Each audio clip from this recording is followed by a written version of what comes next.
तो आज हम लोग करेंगे केमिस्ट्री का क्लास 9th का स्ट्रक्चर ऑफ एटम चैप्टर के जितने भी इंपॉर्टेंट क्वेश्चंस हैं एग्जाम पॉइंट ऑफ व्यू से वो सब हम रिवाइज करेंगे। Structure of atom important questions, right? तो ध्यान से समझना। हम्म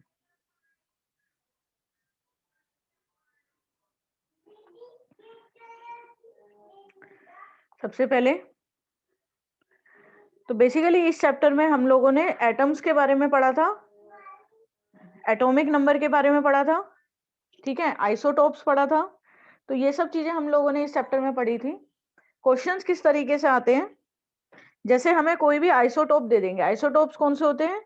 जिनका एटॉमिक नंबर सेम है, मास नंबर डिफरेंट है। फॉर एग्जांपल, अगर इफ आई राइट एक्स, एक कोई भी एटम है जिसका एटॉमिक नंबर नीचे लिखा होता है, हमेशा जो नीचे लिखा होता है वो एटॉमिक नंबर होता है और जो ऊपर लिखा होता है वो होता है मास नंबर। और दूसरा एक और एटम है 84 और 210। हेयर यू कैन सी कि ये बताना है कि ये आइसोटोप है या नहीं है। ऑब्वियसली है, क्यों? क्योंकि इनके एटॉमिक नंबर हमारे सेम है। आइसोटोप्स कौन से होते हैं? जिनके एटॉमिक नंबर सेम होते हैं लेकिन जो मास नंबर होता है 209 एंड 210, ये दोनों हैं हमारे मास नंबर। तो जो एटॉमिक मास है, या बोल सकते हो एटॉमिक मास भी बोल सकते हो इनको, तो एटॉमिक मास डिफरेंट है लेकिन जो एटॉमिक नंबर है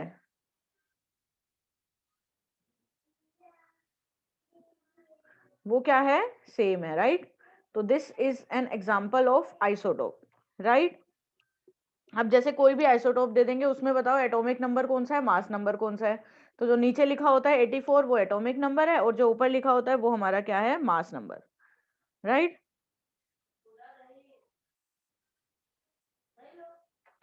नेक्स्ट देखो, आइसोटोप्स हाइड्रोजन के आइसोटोप्स कौन कौन से होते हैं?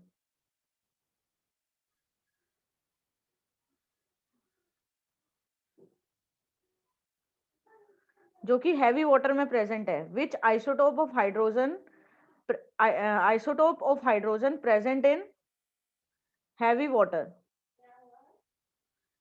ये लिखते भी रहना साथ साथ क्वेश्चंस। कौन सा हाइड्रोजन का आइसोटोप हमारा हैवी वाटर में प्रेजेंट होता है? विच? Deuterium, right?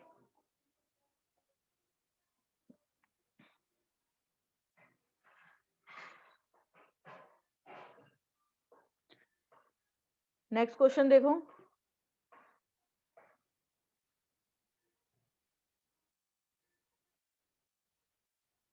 वैलेंसी तो पता ही होगा। वैलेंसी क्या होता है? जो आउटर मोस्ट शेल में जितने भी प्रेजेंट होते हैं उसको गेन और लूज करने के लिए कितने की रिक्वायरमेंट है, तो वो होता है वैलेंसी।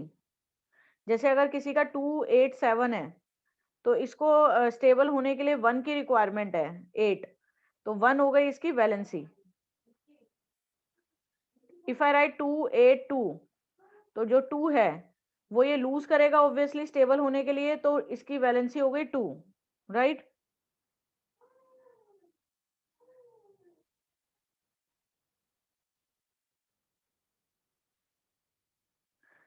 आगे देखो, नेक्स्ट हमें वैलेंसी बतानी है। Predict valency of the following atoms. जैसे एक एटम है ए, इसका एटॉमिक नंबर गिवन है हमें 5, तो इसकी वैलेंसी कितनी होगी? वैलेंसी होगी, इसको जो है हम कैसे लिख सकते हैं? ब्रेक करो 2 एंड 3, तो ये 3 क्या करेगा? अब इसको 8 चाहिए आउटर मोस्ट शेल में स्टेबल होने के लिए, तो या तो ये 5 को गेन कर ले या फिर 3 को लूज कर ले। तो कौन सा आसान है? 3 को लूज करना, तो इसकी वैलेंसी हो गई 3। इफ आई राइट बी, एक एटम है जिसका एटॉमिक नंबर है 14, 17 कर देते हैं, तो इसका बनेगा 287। तो या तो ये एक गेन करे स्टेबल होने के लिए या फिर ये 7 के 7 लूज कर दे। तो which one is easier for this atom B? 1 gain करना, तो 1 हो गया इसका एटॉमिक वैलेंसी। आगे देखो, नेक्स्ट क्वेश्चन।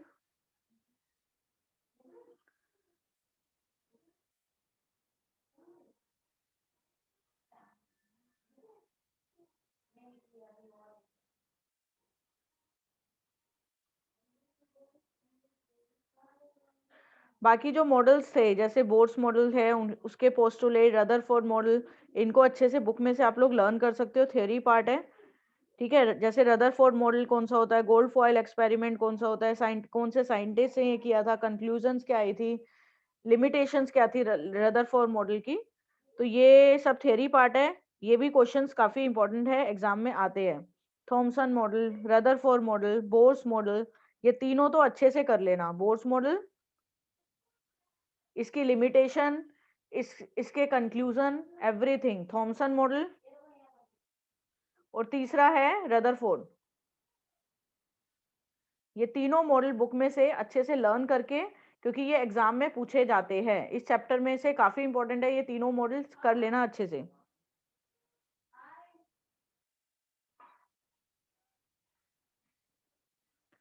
आगे क्वेश्चन देखो, next.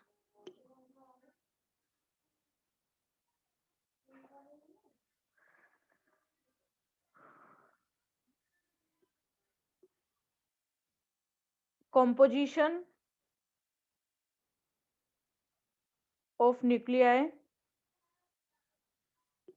of two atomic species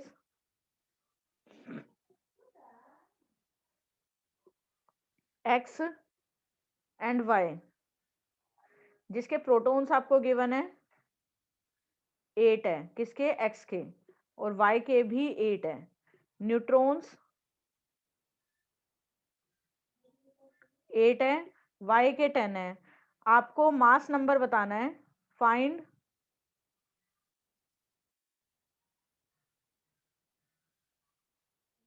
mass number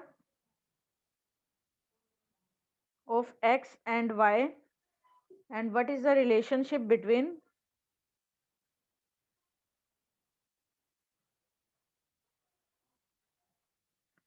a and x and y। ठीक है, x और y में रिलेशनशिप बताना है एंड मास नंबर बताना है। तो आपको पता है कि जो एटॉमिक मास होता है वो किसके इक्वल होता है, number of protons plus number of neutrons. ठीक है,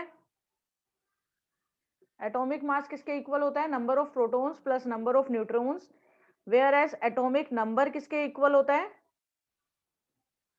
atomic number, atomic number equal होता है हमारा नंबर ऑफ प्रोटॉन्स के, ये याद रखना फॉर्मूले। एटॉमिक मास दोनों को प्लस करके आता है, प्रोटॉन्स और न्यूट्रॉन्स को, atomic number number of protons के इक्वल होता है। तो अब इसमें निकाल लो एक्स का एटॉमिक मास कितना आ जाएगा। एक्स का अगर एटॉमिक मास की बात करेंगे तो प्रोटॉन्स और न्यूट्रॉन्स को ऐड कर देंगे, क्योंकि एटॉमिक मास होता है number of protons plus number of neutrons. अगर एटॉमिक मास की बात करेंगे तो एक्स का आएगा 8 + 8 16, यू यूनिट होती है एटॉमिक मास की। वाई का एटॉमिक मास आएगा number of protons plus number of neutrons, 8 + 10 कितना हो गया ये, 18u, राइट। तो ये है दोनों के एटॉमिक क्या, मास, एक्स का 16, वाई का 18। अगर एटॉमिक नंबर की बात करेंगे तो what is the atomic number of X and Y, कितना हो जाएगा, एक्स का एटॉमिक नंबर 8 है। एटॉमिक नंबर किसके इक्वल होता है, देखो नंबर ऑफ प्रोटॉन्स के। तो एक्स के अंदर नंबर ऑफ प्रोटॉन्स कितने हैं, 8, और वाई के अंदर नंबर ऑफ प्रोटॉन्स कितने हैं, वाई के अंदर भी हमारे 8 है नंबर ऑफ प्रोटॉन्स, राइट। तो ये हो गए हमारे दोनों के एटॉमिक मास और एटॉमिक नंबर। यहाँ पे आपसे मास नंबर पूछा गया था तो ये 16 और एक का 18 हो गया, लेकिन एटॉमिक नंबर भी पूछा जा सकता है तो वो दोनों के सेम हो जाते, 8 और 8, राइट। अब आपसे पूछा है what is the relationship between X and Y. X and Y में क्या रिलेशनशिप है, यहाँ पे यू कैन सी कि एक्स और वाई का एटॉमिक नंबर सेम है लेकिन मास नंबर अलग अलग है, राइट। यहाँ पे you can see atomic number हमारा सेम है लेकिन जो मास नंबर है दोनों का, x और y का, वो डिफरेंट है। तो वो क्या कहलाते हैं? जिनका atomic number same, mass number different, उनको क्या बोलते हैं? आइसोटोप। तो इसमें लिख सकते हैं कि x and y both are isotope, right? ये दोनों के दोनों क्या है? हमारे आइसोटोप्स। उल्टा भी आ सकता है क्वेश्चन, ऑपोजिट वे में भी पूछ सकते हैं कि तुम्हें एटॉमिक मास दे देंगे और एटॉमिक नंबर दे देंगे, आपसे पूछा जाएगा प्रोटॉन्स और न्यूट्रॉन्स बताओ। तो ये फॉर्मूले से, इन दोनों फॉर्मूले से आप लोग बता सकते हो कि एटॉमिक मास कितना होगा, एटॉमिक नंबर कितना होगा। ये लिख लो फॉर्मूले। Atomic mass is number of protons plus number of neutron, where as atomic number is equal to number of protons, right?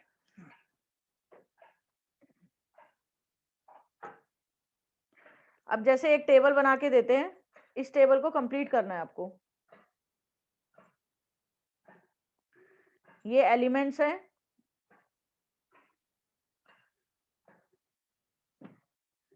A, B, C and D. Protons आपको है,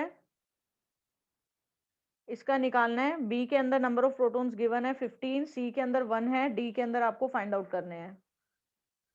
इलेक्ट्रॉन्स की अगर बात करेंगे तो आपको ये तीनों निकालने हैं। डी के गिवन है 11। न्यूट्रॉन्स की अगर बात करते हैं तो इसके अंदर 10 गिवन है। बी का और सी का आपको फाइंड आउट करना है। डी का निकालना है, डी का आपको गिवन है 12। एटॉमिक नंबर की अगर बात करते हैं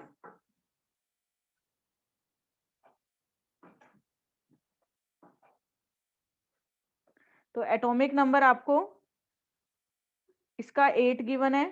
सी, बी और सी का निकालना है और डी का भी। मास नंबर की अगर बात करते हैं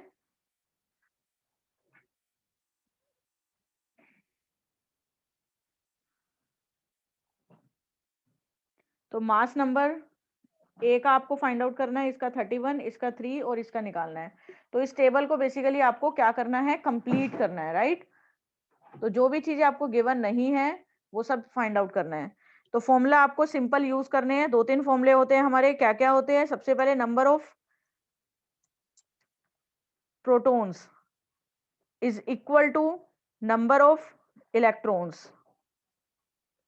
और नंबर ऑफ प्रोटॉन्स हमने अभी पढ़ा था पहले कि नंबर ऑफ प्रोटॉन्स किसके इक्वल होता है? एटॉमिक नंबर के, राइट? तो यही इक्वल होगा एटॉमिक नंबर के। और दूसरा है मास नंबर। मास नंबर किसके इक्वल होता है? अभी बताया था, नंबर ऑफ प्रोटॉन्स के, या फिर नंबर ऑफ इलेक्ट्रॉन्स भी बोल सकते हो, क्योंकि दोनों हमेशा सेम रहते हैं। जितने प्रोटॉन्स होते हैं उतने ही इलेक्ट्रॉन्स होते हैं। प्लस मास नंबर में क्या आता है? अभी हमने पढ़ा था, mass number is equal to, mass number या atomic mass both are same, वो इक्वल होता है number of protons plus number of neutrons के। अब इनकी हेल्प से आप लोग ये जो भी मिसिंग एंट्रीज है उसको फिल कर सकते हो। कैसे? ये देखो, जितने इलेक्ट्रॉन्स है उतने ही हमारे क्या होते हैं? Protons, right? यहाँ पे हमारे ये 15 है प्रोटॉन्स, और ये यहाँ पे भी 15 आएगा। एक चीज का याद रखना, प्रोटॉन्स, इलेक्ट्रॉन्स और एटॉमिक नंबर तीनों सेम होते हैं। तो प्रोटॉन्स 15, इलेक्ट्रॉन्स भी 15, एटॉमिक नंबर भी 15। ये हो गया हमारा। अब बात करते हैं 11।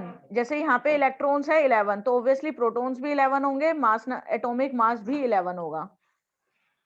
ठीक है, तीनों में से आपको, अब यहाँ पे एटॉमिक नंबर गिवन है 8, तो सेम हमारा एटॉमिक नंबर, इलेक्ट्रॉन्स और प्रोटॉन सेम होते हैं, तो ये भी 8 हो जाएगा और ये भी 8 हो जाएगा। तो पहले फॉर्मूले की हेल्प से हमने ये सब फाइंड आउट कर लिया है। क्यों? क्योंकि प्रोटॉन्स, इलेक्ट्रॉन्स और एटॉमिक नंबर सेम होता है। तीनों में से अगर आपको एक भी गिवन होगा, rest of the two you can easily find out. Why? क्योंकि दोनों, तीनों हमेशा सेम रहते हैं। ये 8 गिवन था तो ये भी 8, ये भी 8। यहाँ 15, 15, 15, 11, 11, 11, राइट?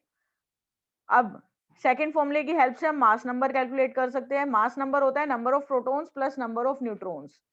तो देखो, इसमें आपको प्रोटॉन्स गिवन है पहले में और न्यूट्रॉन्स भी गिवन है 10, तो 10 प्लस 8 18। मास नंबर होता है when we add protons and neutrons. Second में प्रोटॉन्स हमें गिवन है 11, लेकिन हमें मास नंबर गिवन है, तो ऑब्वियसली न्यूट्रॉन कितना आएगा, हमें पता है प्रोटॉन्स और न्यूट्रॉन को प्लस करके मास नंबर आ जाता है 31। तो 15 में हम क्या ऐड करेंगे कि हमारा 13 आ जाएगा, क्यों, क्योंकि इन दोनों को 15 इन दोनों को प्लस करके हमारा 31 आना चाहिए सेकंड फॉर्मूले की हेल्प से। तो ये हमारा 15 है और न्यूट्रॉन्स कितना आएगा 31 माइनस 15 कितना होगा 16, राइट। थर्ड पे आ जाओ, ये हमारा 1 है, तो प्रोटॉन प्लस न्यूट्रॉन हमारा 3 बनना चाहिए। तो ये 1 हो गया, ये 3 है हमारा, तो 1 पे क्या प्लस करेंगे कि 3 आ जाए 2, राइट।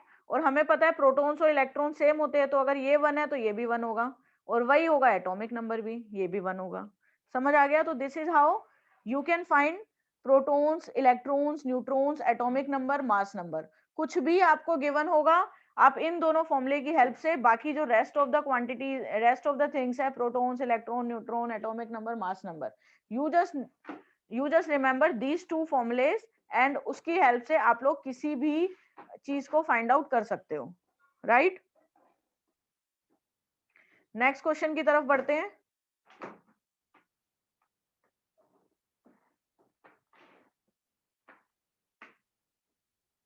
क्वेश्चन है how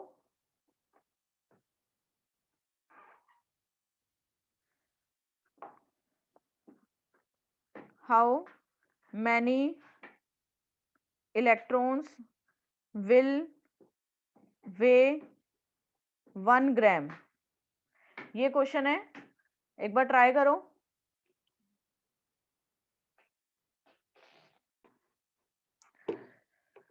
how many electrons will वे 1 ग्राम। 1 ग्राम के अंदर कितने इलेक्ट्रॉन्स होंगे। तो आपको पता है कि जो मास होता है इलेक्ट्रॉन का वो कितना होता है 9 पॉइंट, अगर नहीं पता तो याद कर लो, this is the mass of electron. एक इलेक्ट्रॉन के का मास होता है 9.11 इंटू 10 की पावर माइनस 31 kg। तो आप लिख सकते हो कि 9.11 into 10 raise to the power minus 31 kg के अंदर एक इलेक्ट्रॉन होता है, राइट, 1 इलेक्ट्रॉन। तो आपको 1 ग्राम के अंदर निकालना है, right. Unitary method you can use. इतने केजी के अंदर, इतने केजी के अंदर एक इलेक्ट्रॉन है, ठीक है, इतने केजी के अंदर एक इलेक्ट्रॉन है, तो इसको ग्राम में कन्वर्ट कर लो, क्योंकि आपको 1 ग्राम में निकालना है, राइट। तो इसको अगर ग्राम में कन्वर्ट करेंगे तो इनटू कर देंगे 10 रेज टू द पावर 3 से। तो ये हो गया एक इलेक्ट्रॉन के अंदर इतने ग्राम होता है, तो आपको 1 ग्राम के अंदर निकालना है। तो 1 ग्राम के अंदर आ जाएगा जब हम इसको डिवाइड कर देंगे 1 से। तो 1 डिवाइडेड बाय 9.11 इंटू 10 की power minus 31 into 10 raise to power 3। Unitary method use किया है, इतने ग्राम के अंदर एक इलेक्ट्रॉन है, आपको 1 ग्राम के अंदर निकालना है, तो ये नीचे आके डिवाइड हो जाएगा। इसको सॉल्व कर लोगे, 9.11 10 रेज टू द पावर 31 ऊपर चला जाएगा, पॉजिटिव बन जाएगा, और ये 10 की पावर 3 है, ये माइनस का हो जाएगा। तो 10 की पावर ये इंटू 10 की power minus 3, base same power add, तो 1 डिवाइडेड बाय 9.11 इंटू 10 की पावर 27 ऊपर हो जाएगा, ठीक है। इसको आप सॉल्व कर लो, 1 को 9.11 से डिवाइड करके जो आपका फाइनल आंसर आएगा 1.098 into 10 raise to the power 27 answer. इतने इलेक्ट्रॉन्स होते हैं किसमें, 1 ग्राम के अंदर, ठीक है।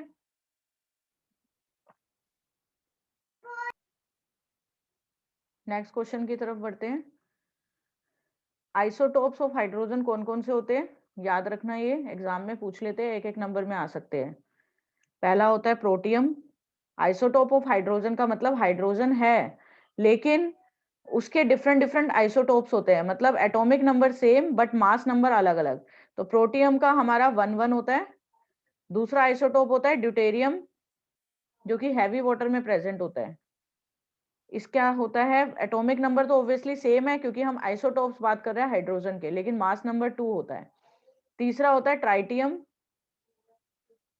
जिसका 3, 1 और H होता है।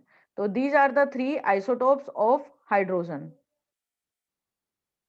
प्रोटियम, ड्यूटेरियम, ट्रिटियम, ट्राइटियम, ठीक है। एक बार इनको लिख लो आइसोटोप्स को, फिर आगे बढ़ते हैं।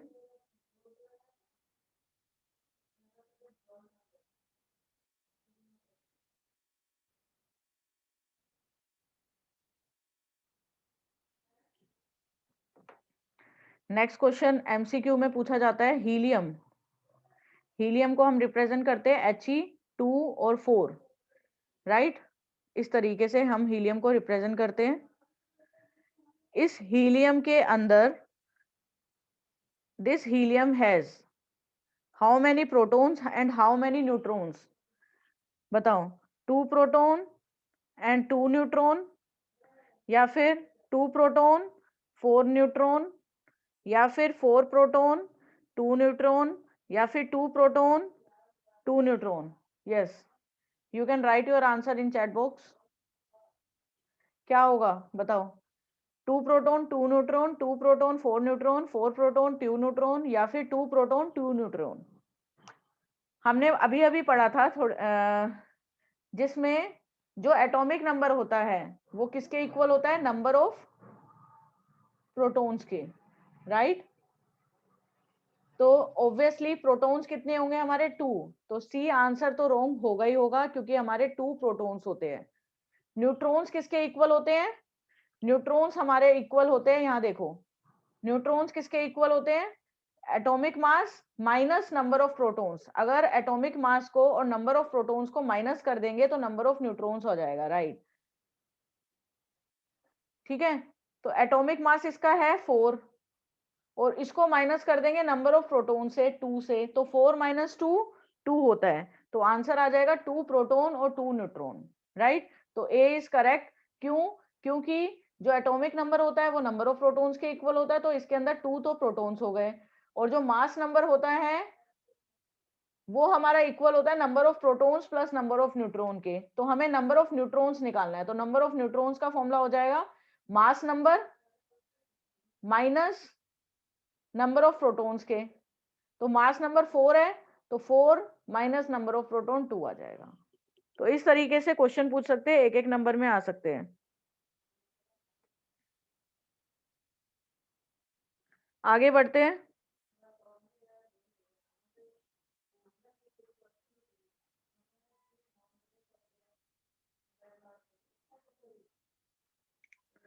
आइसोटोप्स की तो हमने बात कर ली थी। आइसोटोप्स कौन से होते हैं? जिनके एटॉमिक नंबर सेम होते हैं लेकिन मास नंबर अलग अलग होते हैं। अभी हमने हाइड्रोजन के पढ़े थे, ठीक है। आइसोबार्स की अगर बात करेंगे तो आइसोबार्स वो होते हैं, आइसोबार्स, अगर आइसोबार की बात करेंगे तो सेम मास नंबर होता है बट डिफरेंट एटॉमिक नंबर होता है।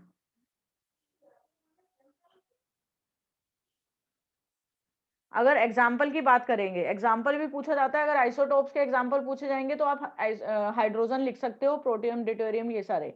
अगर आइसोबार्स के एग्जाम्पल की बात करेंगे तो देखो, अगर मैं कैल्शियम और आर्गन की बात करूं तो कैल्शियम और आर्गन, कैल्शियम का जो मास होता है और जो आर्गन का मास होता है सेम होता है, लेकिन दोनों के जो एटॉमिक नंबर होते हैं वो डिफरेंट होते हैं। कैल्शियम का 20 होता है, आर्गन का 18 होता है, लेकिन जो दोनों का मास होता है 40, वो दोनों का सेम ही रहता है, डिफरेंट नहीं होता। तो ये एग्जांपल हो गया हमारा आइसोबार्स का।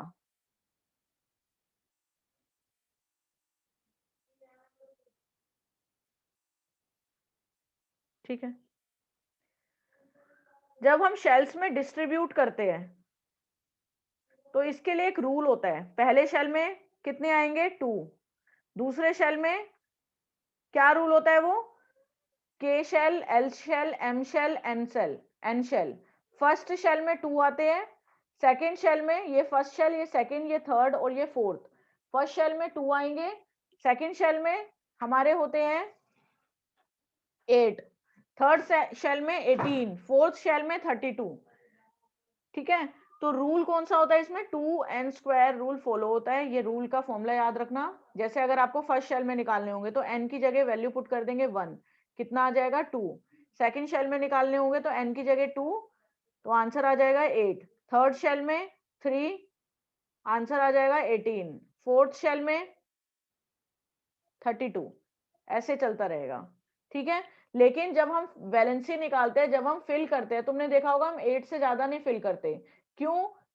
वैसे तो उसके अंदर 18 और 32 भी आ सकते हैं, लेकिन वो मैक्सिमम 8 तक ही उसके अंदर कैपेबिलिटी है रखने की, तो हम 8 तक ही रखते हैं। तो समझ आ गया, डिस्ट्रीब्यूशन इसी तरीके से होता है, KLMNO इस तरीके से चलता है। K के अंदर सबसे कम होते हैं, फिर L, फिर M, फिर N।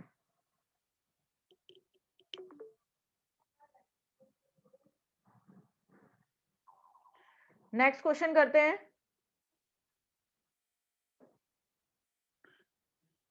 What mass of water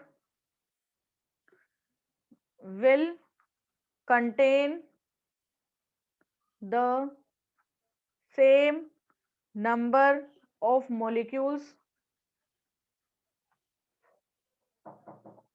as 8 gram of ferrous oxide। ठीक है, ये एक बार क्वेश्चन ट्राई करो।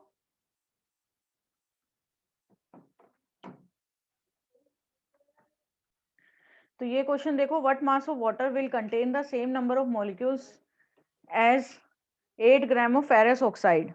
मतलब जितने फेरस ऑक्साइड के अंदर मॉलिक्यूल्स है उतने ही अगर सेम मॉलिक्यूल्स वाटर में डालने होंगे तो मास क्या होगा वाटर का। तो हमें पता है कि वही जो हमने नेक्स्ट एटम्स एंड मॉलिक्यूल्स में कॉन्सेप्ट पढ़ा था वही यहाँ पे कॉन्सेप्ट यूज हो सकता है। वी नो दैट कि जो वाटर है उसका मास कितना होता है 18 ग्राम। तो हमें पता है 18 gram of water, 18 gram of water के अंदर कितने मॉलिक्यूल्स होते हैं, क्योंकि यहाँ पे मॉलिक्यूल्स की बात करी गई है तो मॉलिक्यूल्स कितने होंगे, ऑब्वियसली 6.023 इंटू 10 की पावर 23। तो 18 ग्राम ऑफ वाटर के अंदर कितने मॉलिक्यूल्स है, ठीक है,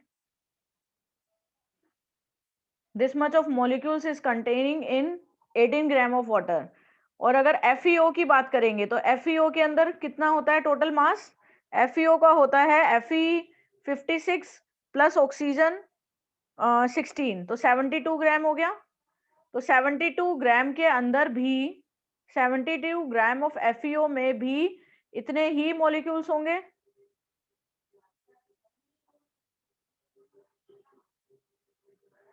लेकिन मुझे 18 ग्राम ऑफ FeO में निकालना है, क्योंकि यहाँ पे बोला गया what mass of water will contain the same number of molecules as of 8 gram of ferrous oxide. तो 8 ग्राम में कितने होंगे वो निकाल लो पहले। तो 72 ग्राम ऑफ FeO के अंदर इतने मॉलिक्यूल्स हैं। 1 ग्राम ऑफ FeO में कितने होंगे 6.023 into 10 raise to the power 23 divide by 72। तो हमें कितने ग्राम में निकालना है 8 ग्राम में। 8 ग्राम में कितने होंगे इंटू 8 कर दो,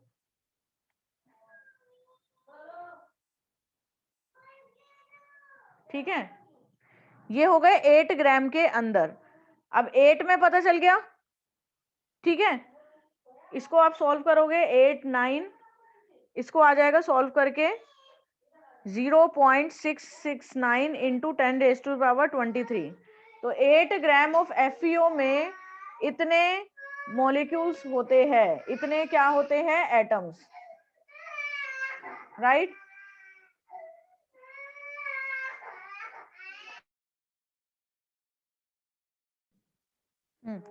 तो 8 ग्राम के अंदर हमारे इतने एटम्स है, कितने 0.669 into 10 raise to the power 23। अब हमसे क्या पूछा गया है कि what mass of water will contain the same number of molecules as of 8 gram. तो हमें पता चल गया कि 8 ग्राम ऑफ FeO के अंदर कितने मॉलिक्यूल्स है इतने, ठीक है। तो हमें पता है क्या हमारा यहां से कंक्लूजन निकला कि 8 gram of FeO consist of how many molecules 0.669 into 10 raise to the power 23 molecules, ठीक है। 8 ग्राम ऑफ FeO में इतने मॉलिक्यूल्स है। तो हमसे ये पूछा गया है कि व्हाट मास ऑफ वाटर, मतलब जितने FeO के अंदर मॉलिक्यूल्स है उसमें कितने मास आ जाएगा वाटर का। तो इतने मॉलिक्यूल्स में कितने में 0.669 into 10 raise to power 23 molecules के अंदर कितने मास ऑफ वाटर आएगा, ठीक है। अब हमने ये निकाल लिया था कि 18 ग्राम होता है वाटर का, राइट। तो हमें पता है 18 ग्राम ऑफ वाटर के अंदर कितने एटम्स हैं, 6.023 इंटू 10 की पावर 23 एटम्स।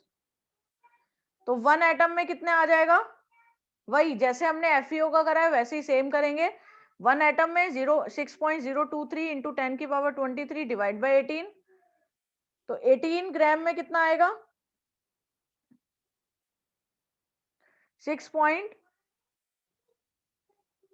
18 ग्राम में नहीं, 8 ग्राम में हमें निकालना है, राइट।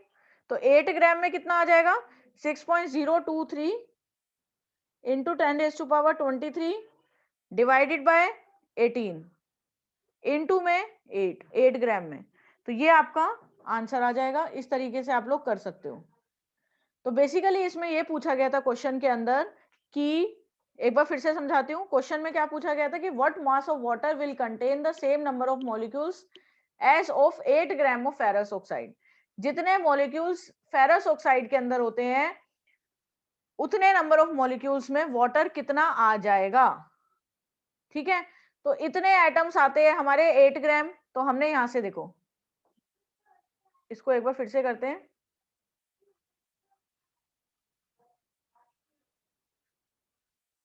यहां देखो, अब हमें पता है कि 8 ग्राम ऑफ FeO में हमारे कितने मॉलिक्यूल्स हैं, 0.669, राइट।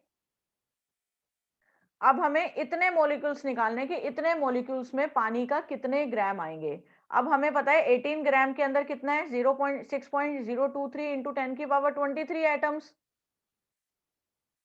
तो 1 एटम में कितने ग्राम आएंगे, हमें इतने एटम्स में निकालने हैं। बस ये याद रखना, इतने एटम्स में हमें वाटर के लिए निकालना है। तो एक एटम में 6.023 इंटू 10 की पावर 20, सॉरी, एक एटम में आएगा 18 डिवाइडेड बाय, क्योंकि इसका 1 बनाना है तो ये नीचे जाएगा, 18 डिवाइडेड बाय 6.023 इंटू 10 की पावर 23 एटम्स। तो हमें कितने एटम्स में निकालना है, जितने FeO के 8 ग्राम में है, ठीक है। तो FeO के 8 ग्राम में कितने एटम्स हैं, 0.669 इंटू 10 की पावर 23 एटम्स में, राइट। तो 18 ग्राम में हमें पता है इतने एटम्स होते हैं। 1 एटम होंगे 18 डिवाइडेड बाय 6.023 इंटू 10 की पावर 23, तो 0.669 इंटू 10 की पावर 23 एटम्स में कितने आएंगे, 18। इसको मल्टीप्लाई कर देंगे, जो भी 1 ग्राम में है, 1 एटम के अंदर जितने ग्राम है, इसको हम मल्टीप्लाई कर देंगे किससे, 0.669 इंटू 10 की पावर 23 से, और इसको सॉल्व करके आपका आंसर आ जाएगा अराउंड 2, क्योंकि 23 से 23 कट गया, ठीक है। इसको सॉल्व करेंगे, अप्रोक्सीमेटली 2 आपका आंसर आ जाएगा। तो बेसिकली 2 ग्राम ऑफ वाटर के अंदर जो जितने मॉलिक्यूल्स होंगे वो सेम होंगे 8 ग्राम ऑफ FeO में। तो जितने मॉलिक्यूल्स 2 ग्राम ऑफ वाटर के अंदर है वो इक्वल होंगे 8 ग्राम ऑफ FeO में। तो सिंपली आपको क्या करना है, पहले 8 ग्राम ऑफ FeO में निकाल लो कितने मॉलिक्यूल्स होते हैं, फिर उसके हिसाब से आप वाटर के निकाल लो कि वाटर में उतने मॉलिक्यूल्स में कितने ग्राम होंगे। तो इस तरीके से क्वेश्चन इस चैप्टर में से पूछे जाते हैं। बेसिकली मेनली तो वही न्यूट्रॉन्स, प्रोटॉन्स और उसी से रिलेटेड आते हैं, राइट, ठीक है। तो नेक्स्ट क्लास में हम नेक्स्ट चैप्टर की रिवीजन करेंगे। ओके।